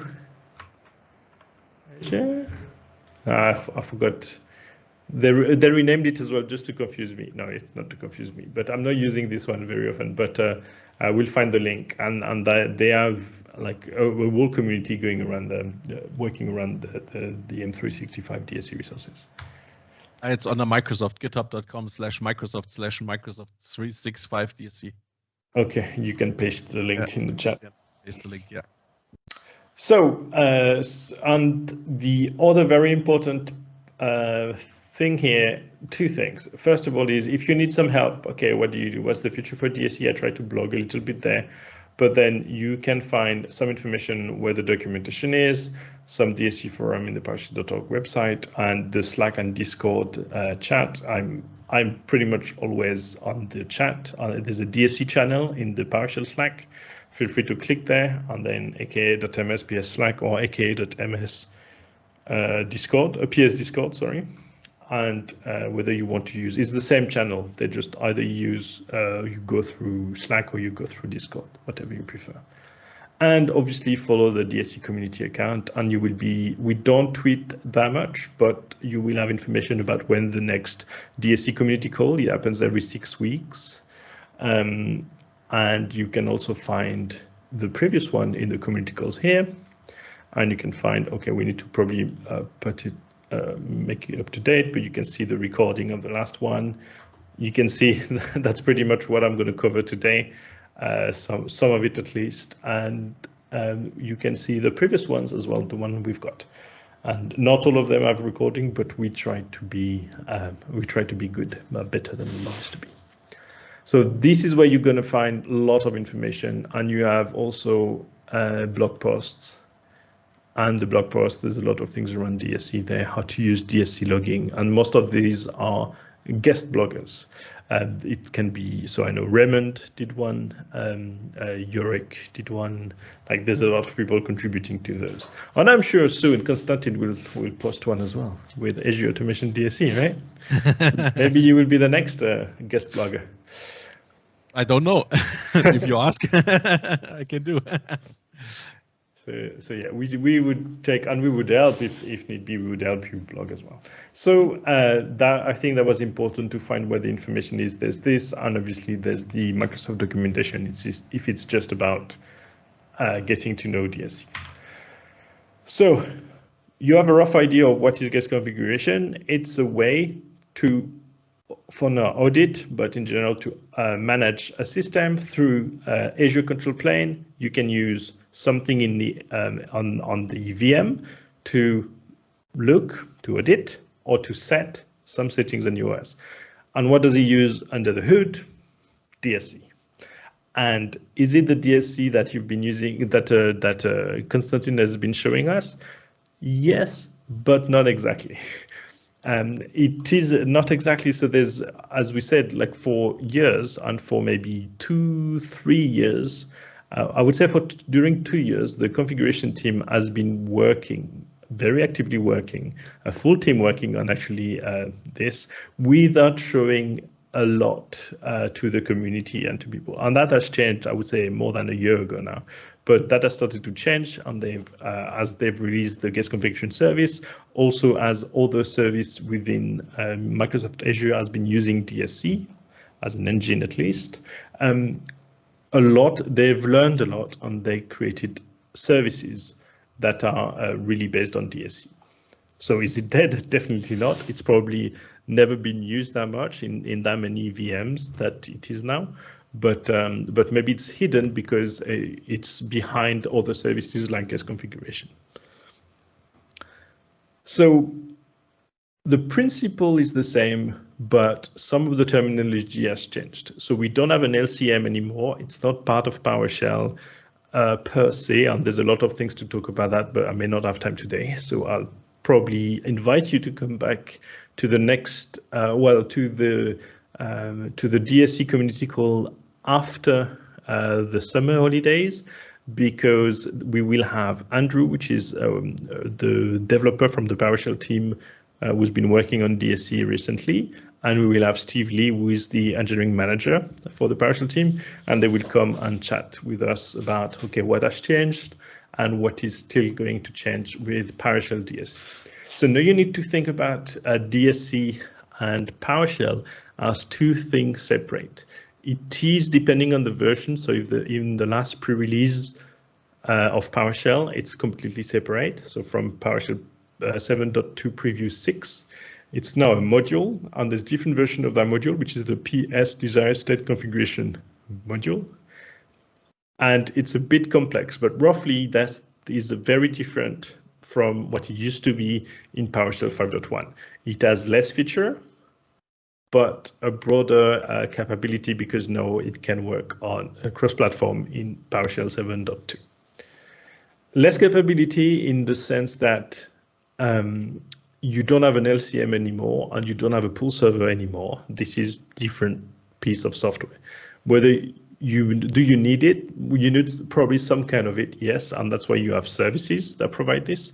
You can use this, or the goal is to be able to use this through other technologies, let's say like Puppet or Ansible, and also to be able to be cross-platform. So really, PowerShell DSC is thought as a platform on top of which you can build services, and you can also incorporate, I would say, in third parties. And the third-party solution can be Puppet, can be Ansible, but also that's what Azure Guest Configuration is. It's another service from Microsoft, very close to the PowerShell team in terms of, well, I would say they sit next to each other, which is not completely true, especially during time of COVID, but it's easier for them to ask questions and to help understanding the needs and some intricacies, either on the guest configuration side or the PowerShell side. So that's how it's working at the moment. The guest configuration teams, how they creating that service based on those technologies. So how do you create so you've seen how you created a DSC resource. You've seen it's usually maybe, let's say, just a PowerShell class. It doesn't have to be a class, but it will.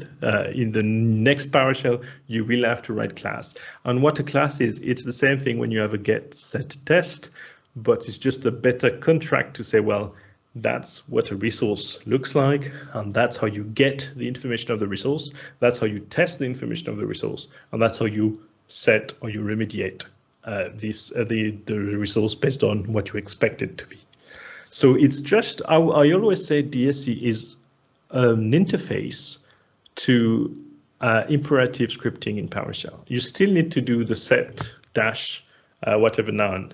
You still need to do some logic in there, but the DSC is an interface where you can be declarative about it and then don't have to read all the process to understand what is going to happen in the end. The idea is it's easier to read when it's declarative, and then the logic itself, while someone deals with it, and the author of the DSC resource will have to deal with it. And hopefully, if they do the right job and if they do enough tests, you can rely on this. And if you find a bug, then you should submit a bug or maybe a pull request to fix it as well, and say, hey, there's a bug there. Can we add this to the test to make sure this bug never happens again? And that's it. So I'm not saying the current DSC resources are perfect.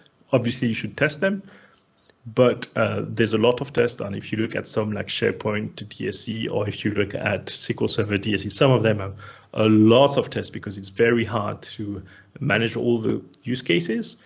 But if you find something that is not covered, raise it, and usually they're really good to write the test, say, oh yeah, I see it fails, write the test, and then they will try to improve it. So when you have your DSC that you've seen from Constantin example, you can compile the MOF, and the MOF will tell you, well, I want to have this and that configured like this. Make it so. Well, a guest configuration package is very similar to this, but you will have the MOF, and the principle is the same. You create your configuration, and usually it's a smaller unit. You do less things, I would say, in a configuration. And the idea is the package, so the guest configuration package, it's just that. It's the MOF, and you add a subfolder with the modules and all the dependencies that are declared into that MOF.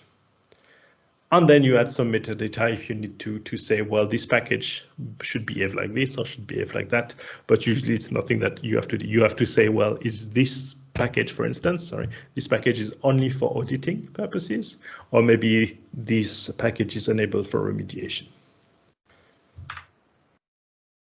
So there's the guest configuration module, which I've had the chance to work on with Microsoft, which help you making this, I would say, a very familiar process than when you create your configuration. So you create your configuration file, and I will show you an example shortly, and then you can create a package out of it. So you say, hey, new guest configuration package, this is my configuration file, and you will be able to find, you have to make sure that your resources or your resource module are available in your PS module path, and then automatically the command will find them and then add them, zip them up, and put them into your package. So creating a package is very easy if you know how to do it, if you know how to compile them off. Then you have some commands that you can test that package. You can install the guest configuration package, and you can get the compliance status. So when you see a DSC resource, you know there's a get. So the principle is if you do a get on a guest configuration package, it's the same as going through all the resources and get the information. That's what the audit would be. And in DSC 5.1, the get was underused, I would say. It was not used enough, but they fixed that, I would say, in guest configuration, because now you can get all this information, all this audit information from your resources and from the instance from your MOF. So you know what your system has, and they've even improved it because they improved the design of the PowerShell resources, of the DSC resources, sorry, to have reasons. So now you can have reasons to say, hey, this is not compliant because, and then you have exactly why. The user, Gael, is in the administrator group and he shouldn't. So you can be very specific, and you see that directly into the reporting that you see in the Azure portal. And it's specific, you don't have to go through the logs as well. And then you can remediate a change if it's not compliant, if it's not in the state you desire. Once you have this package, then you need to publish it somewhere that the Azure service can see it, and then you need to tell it, okay, that's the package. Maybe you say, well, this entry is a parameter, and that's something new as well. If you think about the MOF, when you compile the MOF, you can't change it in PowerShell DSC 5.1. You can't change it. Well, now you can to some extent. So let's say you create your MOF and you say, make sure Gael is not in the administrator group. Gael can be a parameter or become a parameter in your MOF. So then you can override, instead of doing Gael, you can say Constantin. And that's so you can use this policy package to be parameterized. So then you can have more dynamic values, I would say, for your assignments. And when you create that policy, then after that you can publish the policy to say that my package at this content URI, so at this URL, and this definition makes a policy. And then you can assign that policy as I showed you through the interface. You don't have to use the interface, but that was my example. You can assign it to a VMs, to a resource group, to a subscription, whatever level you want. And that will apply to everything that you can apply to. Questions so far?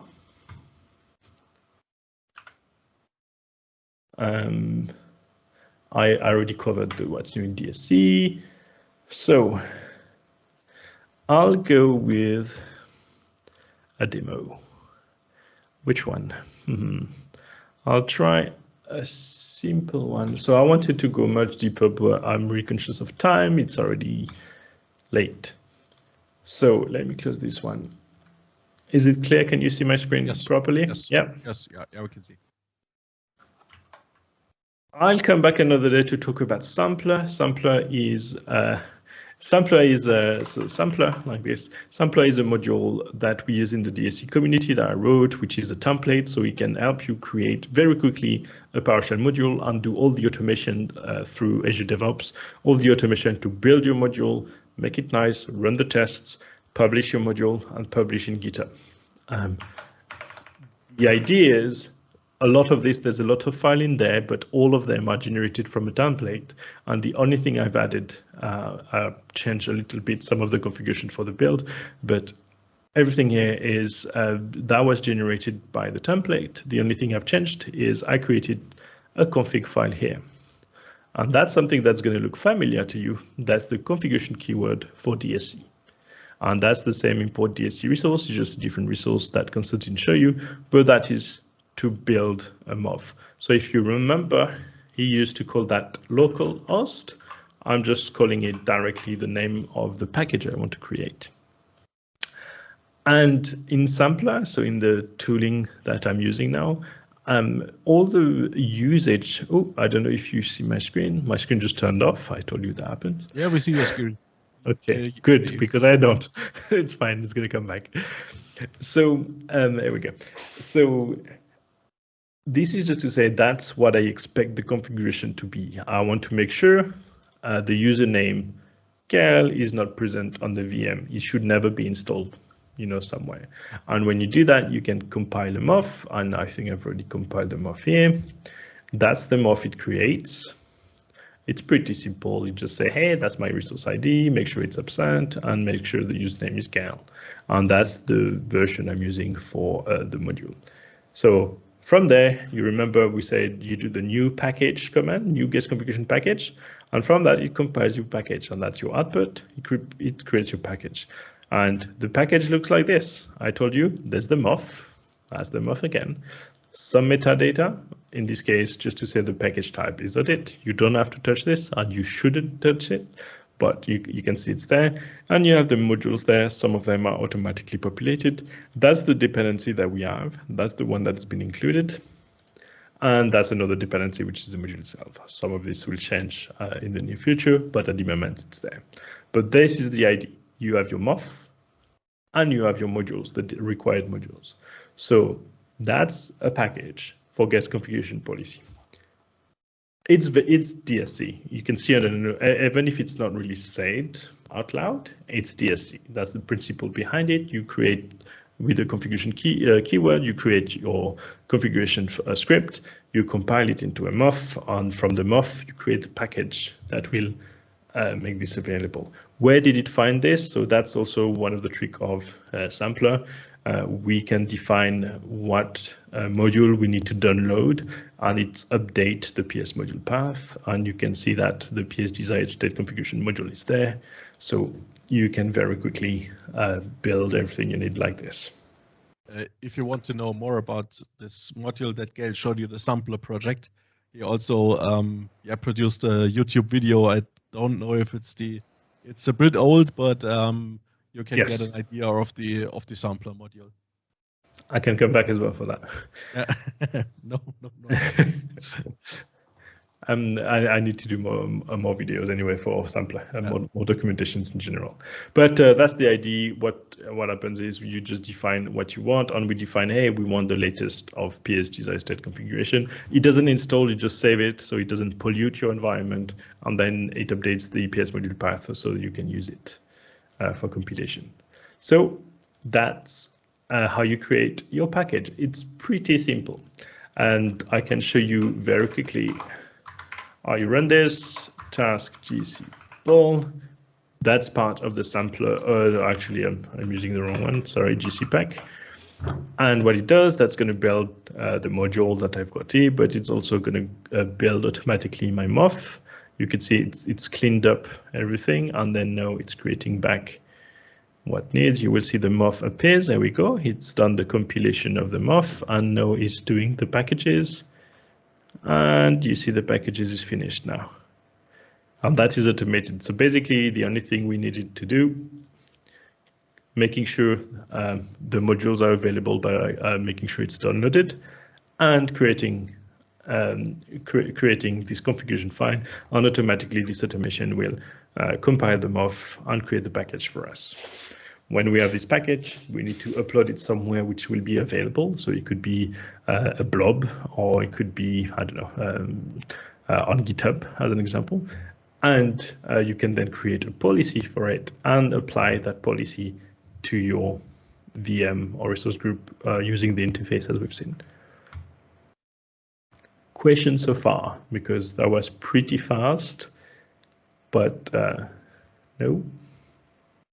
Feel free to unmute and ask a question. No questions? No, it's good. I'll try, it's time, so I'll try to go very quickly. I don't know if I will have to, if I will have time to show.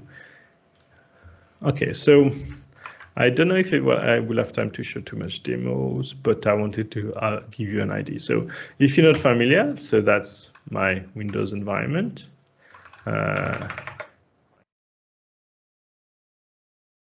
You see I'm on a Windows 10, but I have WSL and I have a few other distros there. So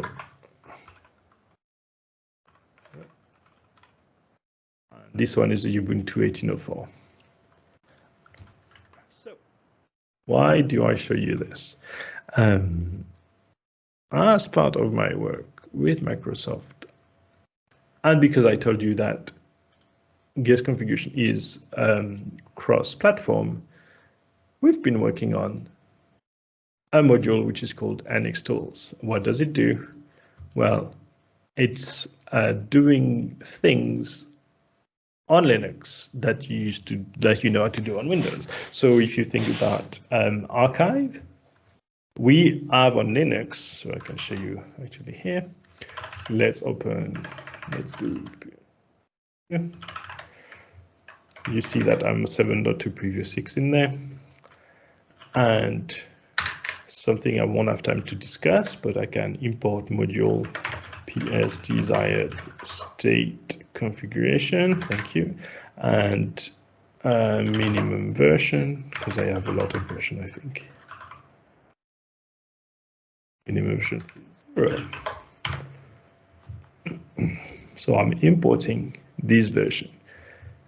So that's a beta one. First of all, it's available on the gallery, and if you use anything from previous 6 onwards, so previous 6, previous 7, and later the next ones, that's the one you want to try. And it's very different from what you've seen before. It's 7 different from what you used to be able to do with the version 2 or 5, which used to ship with PowerShell 7.1.3. Sorry. So if I do on this one, for instance, get module test PS desired version, it's 2.05, and it used to ship until this version. It used to ship with PowerShell. No, it doesn't. You need to install it, and then the system it works is very different than what you are used to. So why is it? They completely before. I don't want to get too much in details, but before, a part of DSC was done in the PowerShell engine and another part into that module. I know they've removed it from the engine, the PowerShell engine. They made the engine to support a subsystem, and now the module implements a subsystem. So when you load the module, it loads the subsystem and then enables it. And that means by doing this, the PSDSC, this version, can be released independently from PowerShell. So from 7.2.0, they can release as slow or as fast as they want, and it won't impact PowerShell. It's just going to enable new stuff independently. So I think that's pretty exciting. We just need to wait for it to be open source now, so then we can contribute. Yeah. But yeah, some people have access. If you ask Michael Green, usually he gives you access. I didn't say anything. So I was talking about archive. So if you want to, so on Linux, and I'm on Linux here, if you remember the expand archive, those commands exist on Linux, and that's fine. The difference is those don't support all the common, I would say, formats that you have on Linux. As an example, you sometimes use tar, and you can ZVVF, or you can do a different type of tar, gzip tar or tarball and stuff like this. That is not available. So I wrote functions to support NX archive, which is just a wrapper around tar. And then you have similar things with file system, so some things to wrap around ls, and you have the same thing with modes when you want to do chmod, if you're familiar with Linux, chmod, chown, change own, and these kind of things. And some stuff around packages, systems, user and groups, the same things you used to do on Windows, now you can do on Linux. And why do I do this when I'm talking about guest configuration? Because that's what I was saying, where when you create DSC resources, in the end, you still need to do this work where you run imperative commands. It's just a nicer interface. So when I have this, then I can create packages or DSC resources, and let's go and see some DSC resources. For instance, that's an NX file resource to say, hey, I want to make sure a file exists in a server. And that, as you can see, that's a class. It's not a moth based, that's a class. But the idea is you have all the parameters there, and then you have the get we discussed, the test, where as you can see, the test is tiny. It just calls the get and then make sure there's no reason to be non-compliant. And after that, if it's not compliant, you can call the set. And again, it calls the get to make sure it knows what to change from the existing state. And that's a DSC resource. But then with those resources, as an example with the groups, you can extend those to say, hey, I want to make sure the local group exists on this Linux system. But you can create, where are my packages? My guest configuration resources there. It's a DSC resource. There's nothing different. It's just that those might be specific to guest configuration approach or needs. So as an example, because the only difference is, let me show you Linux group, this one. This one is just to have the same thing as NX group, but more targeted, more specific. So instead of writing a resource completely, I just extend, and that's the benefit of class, which is an inheritance that you can see here. The class GC Linux group inherits the NX group. So it's got all the same properties, all the DSC properties that it has, but on top of it, it expands them.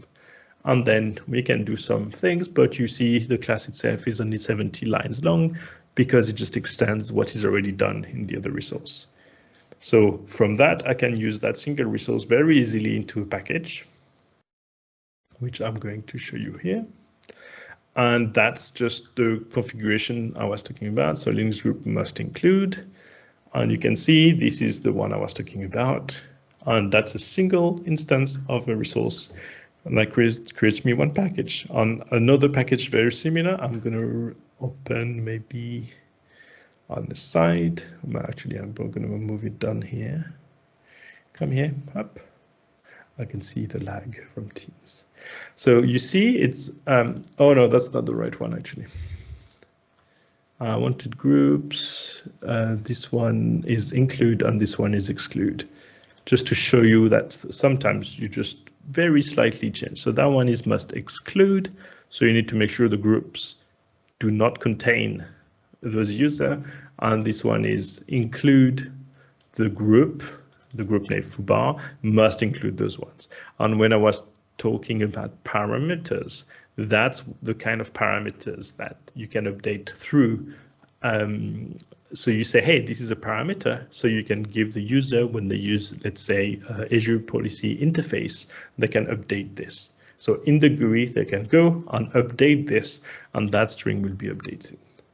Or the group name can be updated, because hopefully no one has a foobar group on their production machines. Do you have any questions? Cool stuff, cool stuff.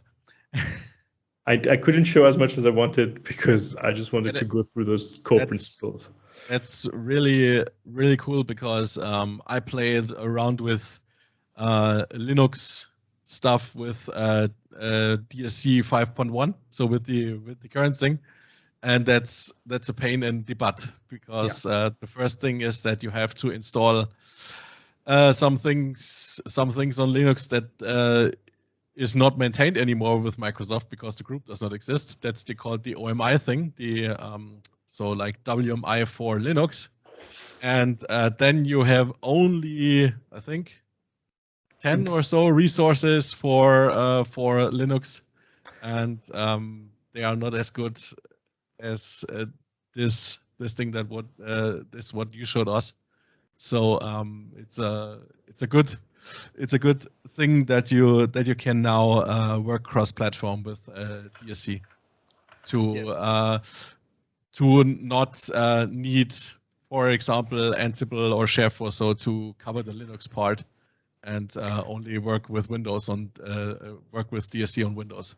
Oh, hopefully soon you will be able to use, let's say, Ansible or Puppet, and then yet still using DSC resources.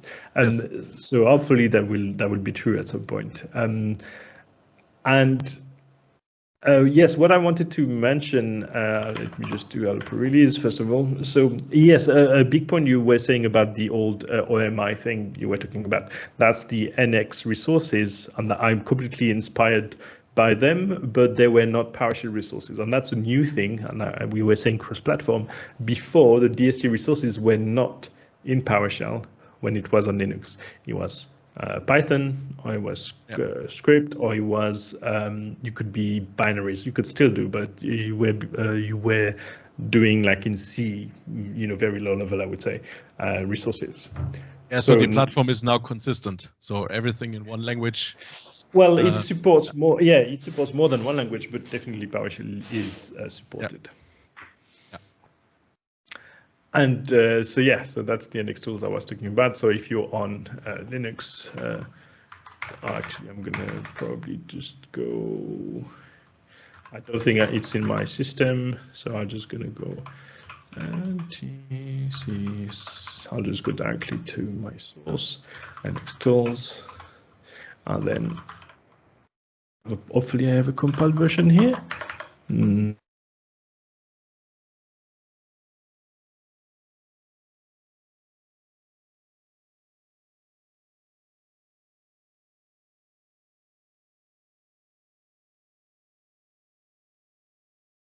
So you've got this, and then you can do NX child item, just as an example, which is similar information, but you can see something that you didn't see before. When you do just get child items, is the mode, and then some information like this, and then you can hopefully, and then hopefully I have a package available, not too far. So get configuration. Package compliance status. Oh, come on. I know why. So sorry. I haven't updated my PS module path yet, and that's what I'm running right now, just to make sure that the modules that I know are there are added to the right folder, because that's my development folder. It's just quicker than going through the stuff in the gallery. The gallery is pretty slow today. I think we should definitely, I noticed that. I think we should definitely make a part 2 and also a part 2 of the presentation, and I think we will also get deeper into the sampler module. So if you, I will get in touch with you, and we will arrange that. Yeah, I will. Yeah, we will arrange that. Yes, we can go deeper into that stuff. Yeah. So let's try stuff. Let's try Linux group. Oops. Linux group must include, and we'll see if I have a foo bar. Come on.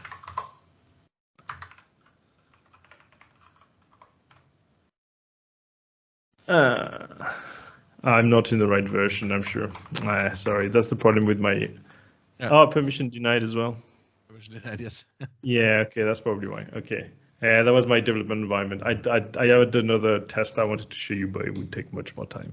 And it's already 20 minutes over time. Sorry for that. No problem.